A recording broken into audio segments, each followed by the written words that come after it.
Hi everyone! I don't have an intro, but this is my Himitsu no Aipri review for episode 44. I would like some constructive criticism, so if I can improve on anything, then feel free to let me know.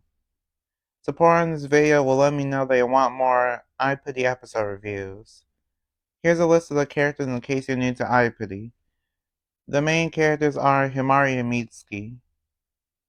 My review/recap is based on the live version of the episode, so I might have some missing context due to me not knowing enough Japanese, whereas anyone that is watching the subtitle version is don't have to worry about that. Episode name: Valentine and Princess Pitiusa. And by the way, even though it's spelled Aipri, I say Aipuri because that's the way you say it in Japanese. And Pitiusa is the same way where it's like Pri-usa, since it's supposed to be like Pri and then Usagi as in bunny. So together it's like Puriusa or Puriusa, basically. Either way, the episode name is Valentine and Princess Puriusa. It's episode 44. The episode starts off in the school dorm where Himari and Mitsuki are sleeping. Himari seems to be having trouble sleeping as she pulls Mugi-chan closer while saying Sumugi-chan as the opening plays. After the opening, we see the teacher talking to Himari and Mitsuki's class. He talks a little and mentions that it's Valentine's Day before presenting that the class will be learning about the story called Princess Puriusa's Valentine's Day. When the teacher asks who wants to read the story, Himari and Chaimu raise their hands. They talk for a little bit, and Himari seems to mention that she talks to Mitsuki about Princess Puriusa a lot. The teacher realizes Himari's enthusiasm and chooses her to read the story. Himari is happy to read it, and she begins reading the story. The story begins with what seems to be a description of the area that Princess Puriusa is in. The description slowly transitions into talking about how Princess Puriusa really likes the prince, chocolate, candy, and seemingly love letters. As the story continues, Princess Puriusa is going somewhere. She seems to be thinking about the prince and giving him chocolate to show her feelings. As she continues her path, I don't completely understand what was being said at that moment, but from what I can understand, Princess Puriusa gained courage to take steps forward. Himari stops reading, and the teacher asks if the story reminded her of anything. Himari said that it reminded her of Never Give Up Lover. Then Aspirant's live plays. After the live, Yoko understands what Himari meant. The teacher says that it's Chaimu's turn next, and Chaimu continues the story. The story continues with Princess Puriusa continuing her path as she hears crying. After a bit, she realizes that the crying was a bee. For clarification, the bee looks like an Aimu, so I'll call it Bimu since they seemingly don't have a name. Bimu was seemingly sad because of being hungry and wanting desserts like chocolate, candies, or pudding. Princess Puriusa decides to break the chocolate she had in half, so Bimu can have half of it. This makes Yoko think of Himari and Mitsuki's song, Muteki Duo Energy, or Unbeatable Duo Energy. Then the live plays.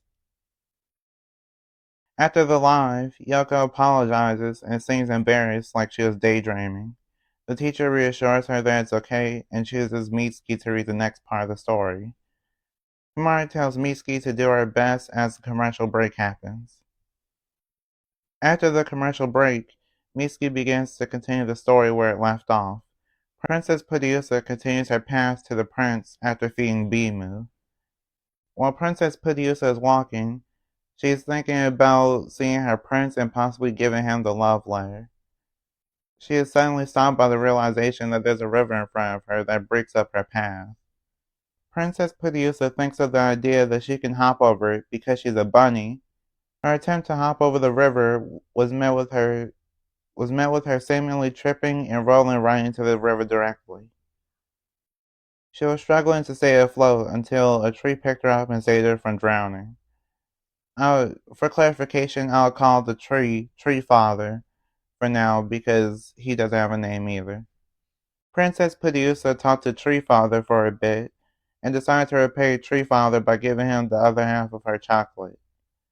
Tree Father got his bird friend to help fly Princess Pidiusa to the Princess Castle.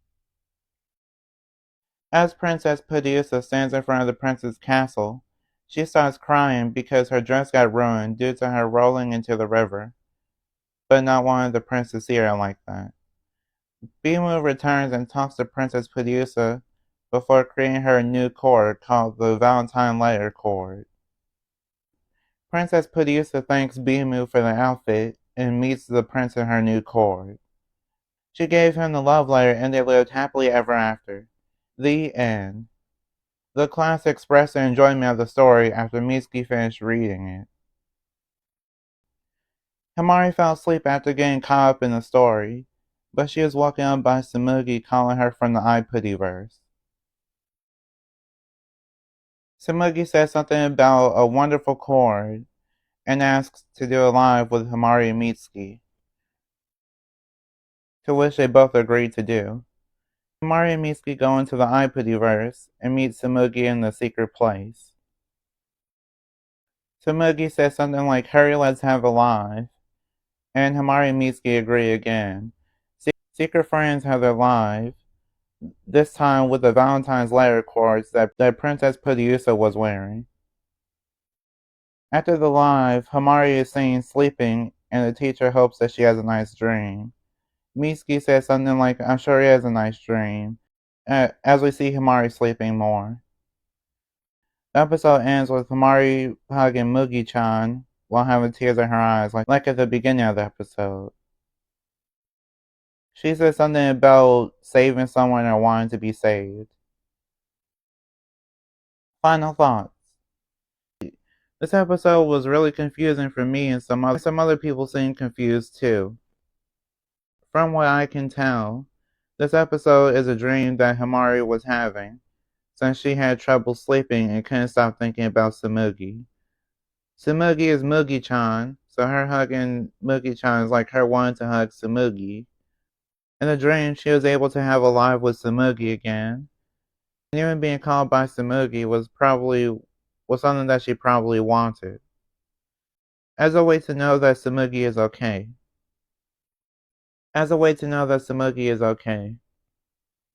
I'm honestly not sure what to think about this episode.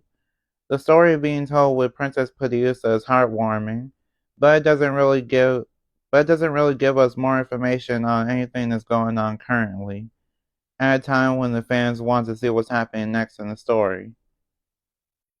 You can almost completely skip this episode and lose nothing, which is sad to say.